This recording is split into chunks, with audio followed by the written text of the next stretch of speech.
अब हम चलते हैं लंका में। तो लंका में वहां पर एक ऐसा व्यक्ति है जिसने सृष्टि में सबसे अधिक श्राप खाए हैं।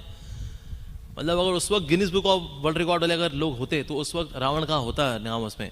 दुनिया में सबसे अधिक श्राप खाने वाला व्यक्ति, 18 श्राप खाए हुए थे भाई साहब। जैसे एक द्वापायन नाम के एक ऋषि मुनि थे, एक तो द्वापायन वेद व्यास है, एक और द्वापायन नाम के भी हुए संत। उनकी बेटी को भी ऐसे ही अपडेट करके ले गया था ये, जब वो हवन यज्ञ कर रहे थे तब उनको उठा के ले गया, उसके साथ बुरा व्यवहार किया। फाइनली द्वापायन आए, अपनी बेटी को लेकर के जब जा रहे थे तो भी श्राप दिया उसको कि बहुत जल्दी तेरा नाश होगा, श्राप मिला।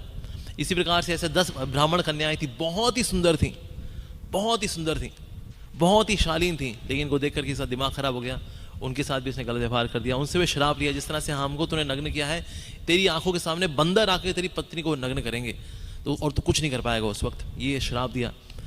इवन एक समय तो यज्ञ करते करते जो अग्निदेव की पत्नी है स्वाहा, जो कर रहे थे ना स्वाहा स्वाहा आहा, उस स्वाहा को देखिए आहा हो गया इसका। तो अग्निदेव भी थे साथ में, स्वाहा भी थी, वो स्वाहा को पकड़ लिया इसने, स्वाहा को खींच के। अग्निदेव ने कहा आज तक यज्ञ में कभी ऐसा नहीं हुआ कि स्वाहा को करे उसका मेरी पत्नी स्वाहा ही कोई ले जाए। तो फिर स्वाहा ने भी जो है, स्वाहा के साथ भी इसने गलत व्यवहार किया। स्वाहा ने भी इसको श्राप दिया कि तेरी बहुत जल्दी जो है तेरी मृत्यु होगी और तू भी धधक के मरेगा, तेरे पूरी जो लंका है उसमें ऐसी धधकती हुई आग लगेगी। श्राप, उससे श्राप खाया हुआ था ये अपना स्वाहा जी से श्राप हो गया इनका। साथ ही बृहस्पति की बेटी सुलेखा, बृहस्पति मतलब देवताओं के राजा, देवताओं के जो गुरु हैं, देवताओं के गुरु की बेटी को भी नहीं छोड़ा। एक समय जो है वो अपनी जब पढ़ा रहे थे, भक्ति शास्त्री पढ़ा रहे थे वहां पर, अब बेटी घर पे थी, वो पीछे से उठा के ले गया। वो बृहस्पति ने भी इसको श्राप दिया कि भले ही तू कितनी विद्या अर्जित करे लेकिन कोई विद्या तेरे काम नहीं आएगी, बल्कि तेरे 10 सर के अंदर जितनी विद्या है ये सारी की सारी तेरा बेड़ा गर्क करेगी। तो बृहस्पति से भी श्राप लिया हुआ इसने। अत्रि मुनि से श्राप लिया है, क्योंकि बाल भी किसके खींचा, अनुसुईया, मतलब और कोई नहीं मिला बाल खींचने के लिए। तो जब बाल खींचे जब अनुसुईया में, तो अत्रि मुनि ने तो वहां पर श्राप दे दिया कि तेरे ऐसा नालायक आदमी, धूर्त आदमी, तेरे आंखों के सामने तेरी पत्नी का साथ कोई गलत व्यवहार करेगा और तो कुछ नहीं कर पाएगा, तो तड़पेगा, तो दुख में बहुत ज्यादा। तो अत्रि मुनि से भी इसने श्राप लिया हुआ था।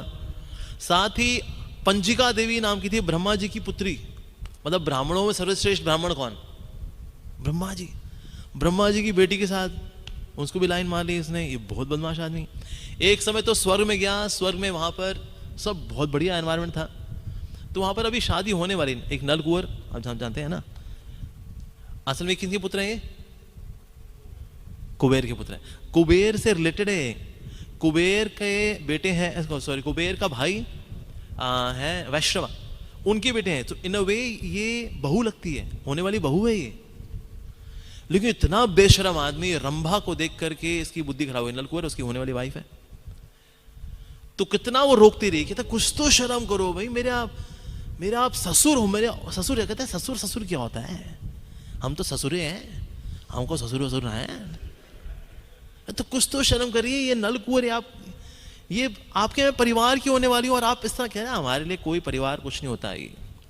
कहता क्या आपके घर में कोई माँ बहन नहीं है क्या आपकी? कहता है वो घर पे रहती हैं, यहाँ तो सब।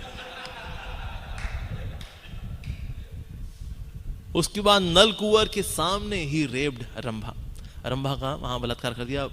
नलकुंवर क्या, वो देखता, उसको पता था वो कुछ कर नहीं सकता, कुछ करूंगा तो मरूंगा, तो श्राप दे दिया वहीं कि अगर भविष्य में कभी तुमने किसी स्त्री की इच्छा के विरुद्ध उसका अपहरण किया, उसके साथ कुछ कभी गलत हरकत करने की कोशिश की, वहीं की वहीं तुम्हारी मृत्यु हो जाएगी तुम्हारी। ये श्राप मिला नलकुंवर से।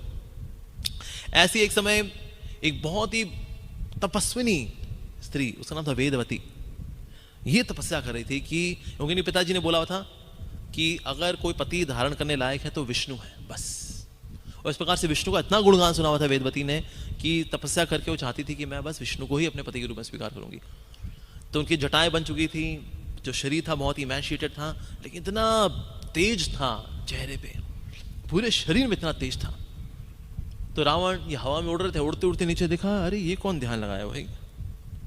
तो और कहते अरे भाई ऐसा कौन है भाई जिसकी जटाएं तो बढ़ गई लेकिन दाढ़ी वाड़ी नहीं बढ़ी। देखा अरे दाढ़ी तो इसलिए नहीं बढ़ी क्योंकि यहाँ तो स्त्री है। तो अपना वेश बदल बदल करके पहुंच गया प्रपोज करने के लिए। कहते हे तपस्विनी, तुम्हारा स्थान इन जंगलों में नहीं है, तुम्हारा स्थान तुम्हारे महलों में है। अब ये ध्यान लगाई हुई थी। कहते excuse me, excuse me, excuse me. बहुत डिस्टर्ब जब इन्होंने कर दिया तो वेदवती ने कहा आप कौन है? कहते मैं द हैंडसम हंकी, मैं एक राजकुमार हूँ और तुम्हारी जैसी एक सुंदर राजकुमारी का इंतजार कर रहा हूँ मैं कि कब मेरी ज़िंदगी में आएगी तो बस मेरी लाइफ बन जाए। ये देखिए मैं आपकी भावनाएं मैं समझ सकती हूँ, जवान हैं, आपके हार्मोन्स ऊपर नीचे हो रखे हैं, लेकिन मेरे जीवन में मेरे प्राण मेरे सब कुछ तो सिर्फ भगवान विष्णु ही होंगे, तो इसीलिए अपनी नज़र मेरे से हटाइए। Thank you. कहता अरे सुनो सुनो सुनो सुनो सुनो। फिर उसने और प्रपोजल देना शुरू किया। अरे आप एक बार स्वीकार कर लीजिए मेरे सुझाव को, इतनी सुंदर स्त्री जंगल में वाला क्या कर रही है, आपको मेरे साथ मंगल करना चाहिए, आइए। देखिए मैं विष्णु ही मेरे सब कुछ है, जब विष्णु मुझे स्वीकार करेंगे बस। तो ये व्यक्ति ब्राह्मण he became so lusty hearing her sweet voice, उनकी मीठी आवाज सुन करके फाइनली इस वेदवती के इसने बाल पकड़ लिया और खींचा, तो जहां आसन में बैठी थी वहां से खींच करके नीचे गिर पड़ी वेदवती, और बाल जो है उसके हाथ में। कहता है तेरे को तू नहीं मानेगी, तेरे को लंका में वैसे ही ले जाऊंगा। तो वेदवती ने क्या किया, अपने हाथ से अपनी योग शक्ति से अपने बाल काट दिए। बाल काटे जब खींच रहा था तो दूर जाकर गिरा, तो इसके हाथ में वेदवती के बाल थे और बाकी वेदवती के बाल जो है यहाँ पर जले हुए थे ऐसे। तो वेदवती ने कहा ये शरीर मेरा ये विष्णु के लिए था, लेकिन तूने इसे छू करके दूषित कर दिया है, मैं इसको कैसे ठाकुर जी को अर्पित करूंगी मैं? लेकिन क्योंकि तूने मेरी तपस्या भंग की है, मैं तेरी मृत्यु का कारण बनूंगी। अब ये मृत्यु कैसे बनेगी वो हम आगे बताएंगे किस प्रकार से। तो इस प्रकार से इसने वेदवती से भी श्राप ले लिया।